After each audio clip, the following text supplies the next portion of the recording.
Hello friends, आज हम आपको बताएंगे बौद्ध धर्म के वो इम्पोर्टेंट क्वेश्चन जो ज़्यादातर कॉम्पिटिटिव एग्जाम में पूछे जाते हैं। तो चलिए शुरुआत करते हैं। शुरुआत करने से पहले इस चैनल को लाइक एंड सब्सक्राइब करना ना भूलें। तो पहला क्वेश्चन है, सिद्धार्थ के गोत्र का नाम क्या था? तो उनके गोत्र का नाम गौतम था। दूसरा क्वेश्चन है, सबसे अधिक संख्या में बुद्ध की मूर्तियों का निर्माण किस शैली में किया गया था? तो गांधार शैली में सबसे ज़्यादा मूर्तियों का निर्माण किया गया था। तीसरा क्वेश्चन है, वैशाख पूर्णिमा किस नाम से विख्यात है? तो बुद्ध पूर्णिमा के नाम से विख्यात है। चौथा क्वेश्चन है, बुद्ध ने कितने वर्ष की अवस्था में गृह त्याग किया था? तो 29 वर्ष की अवस्था में गृह त्याग किया था। पांचवा क्वेश्चन है, महात्मा बुद्ध ने तृषा की घटना को क्या कहा था? तो तृष्णा की घटना को निर्वाण कहा था। छठा क्वेश्चन है, महात्मा बुद्ध ने किसकी प्राणिकता को नकार दिया था? तो वेदों की प्राणिकता को नकारा था। सातवां क्वेश्चन है, महात्मा बुद्ध ने अपने उपदेश किस भाषा में दिए थे? तो महात्मा बुद्ध ने अपने उपदेश पाली भाषा में दिए थे। आठवां क्वेश्चन है कि महात्मा बुद्ध ने अपना प्रथम गुरु किसे बनाया था? जब उन्होंने संन्यास लिया था तो पहला गुरु उनका कौन बना था? तो गुरु अलार कलाम को अपना पहला गुरु उन्होंने बनाया था। नौवां क्वेश्चन है कि महात्मा बुद्ध द्वारा किया गया अंतिम उपदेश क्या था? तो महात्मा बुद्ध ने अपने अंतिम उपदेश में बोला था, सभी वस्तुएं क्षरणशील होती हैं, अतः मनुष्य को अपना पथ प्रदर्शक स्वयं होना चाहिए। 10वां क्वेश्चन है, महात्मा बुद्ध के बचपन का नाम क्या था? तो महात्मा बुद्ध के बचपन का नाम सिद्धार्थ था, वो गलती से कट गया है। 11वां क्वेश्चन है कि महात्मा बुद्ध के गृह त्याग की घटना क्या कहलाती है? तो महाविनिष्क्रमण उनके गृह त्याग की घटना कहलाती है। 12वां क्वेश्चन है कि महात्मा बुद्ध की सौतेली माता का नाम क्या था? तो उनकी सौतेली माता का नाम था प्रजापति गौतमी। 13वां क्वेश्चन है कि महात्मा बुद्ध की माता का नाम क्या था? तो महात्मा बुद्ध की माता का नाम माया देवी यानी महामाया था, जो जन्म देते वक्त उनकी मृत्यु हो गई थी। 14वां क्वेश्चन है कि महात्मा बुद्ध की जन्मस्थली लुम्बिनी वन किस महाजनपद के अंतर्गत आती है? तो कौशल महाजनपद के अंतर्गत यह आती है। 15वां क्वेश्चन है कि भारत से बाहर बौद्ध धर्म को फैलाने वाला पहला सम्राट कौन था? तो सम्राट अशोक था। उसने बौद्ध धर्म के प्रचार प्रसार में सबसे ज़्यादा योगदान दिया था।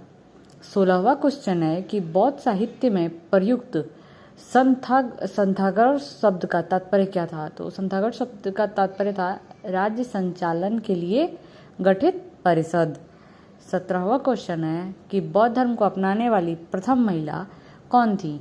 तो बौद्ध धर्म को अपनाने वाली प्रथम महिला थी बुद्ध की माँ प्रजापति गौतमी, जिसने बुद्ध को पाला था, उनकी सौतेली माँ थी।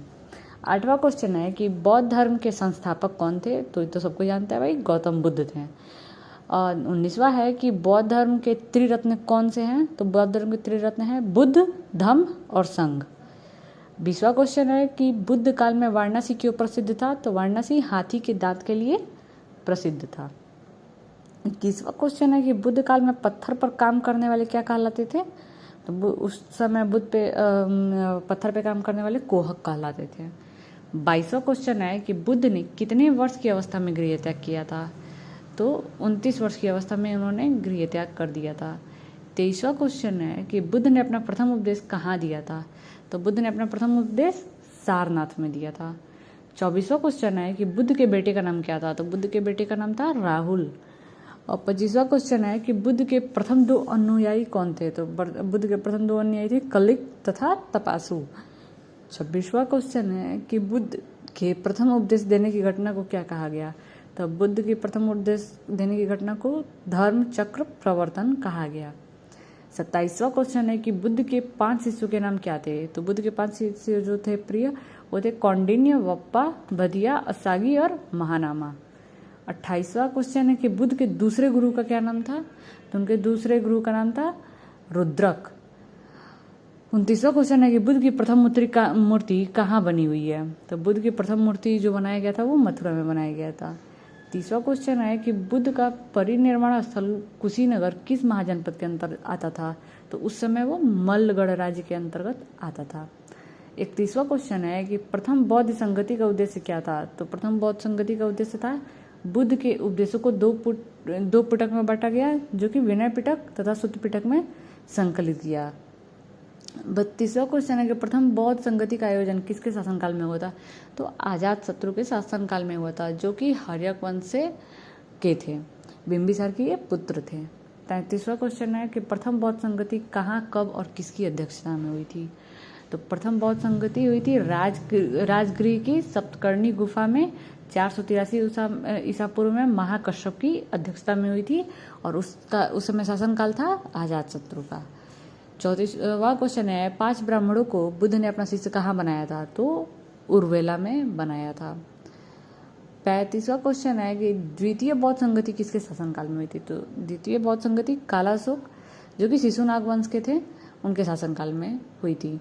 और 36वां क्वेश्चन है कि द्वितीय बौद्ध संगति का उद्देश्य क्या था। तो द्वितीय बौद्ध संगति का उद्देश्य था अनुशासन को लेकर मतभेद के समाधान के लिए बौद्ध धर्म स्थापित। जो अनुशासन के लिए मतभेद हो चुका था भगवान बुद्ध की मृत्यु के बाद, तो उसके मतभेदों को शांत करने के लिए यह हुआ था। 37वां क्वेश्चन है कि द्वितीय बौद्ध संगति कहाँ, कब और किसकी अध्यक्षता में हुई थी।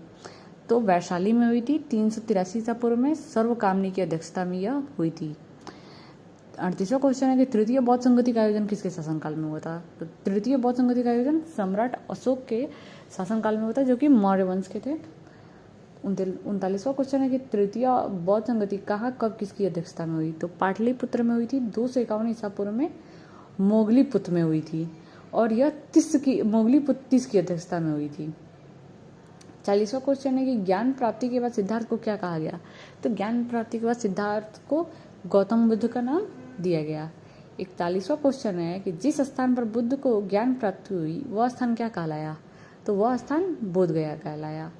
42वां क्वेश्चन है कि चतुर्थ बौद्ध संगति के उपाध्यक्ष कौन थे। तो चतुर्थ बौद्ध संगति के उपाध्यक्ष थे अश्वघोष। 43वां क्वेश्चन है कि चतुर्थ बौद्ध संगति के आयोजन का उद्देश्य क्या था। तो चतुर्थ बौद्ध संगति के आयोजन का उद्देश्य था बौद्ध धर्म के 2 संप्रदायों में विभक्त होना। चतुर्थ बौद्ध संगति में ही जाकर जो बौद्ध संप्रदाय था वो आपसी भिक्षुओं के मतभेद की वजह से 2 संप्रदायों में विभक्त हो गया जो कि हीनयान तथा महायान में हुआ।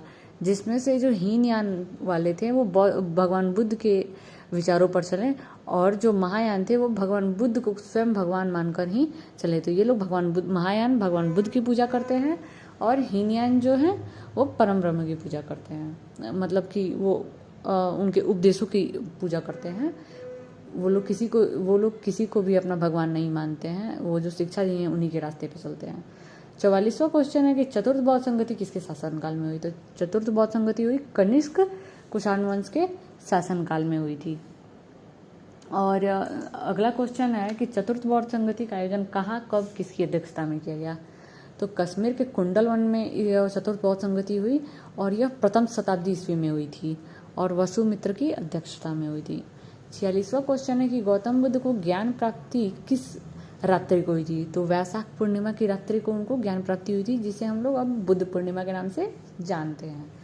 47वां क्वेश्चन है कि गौतम बुद्ध के पिता का नाम क्या था। तो गौतम बुद्ध के पिता का नाम सबको जानते हैं, शुद्धोधन था।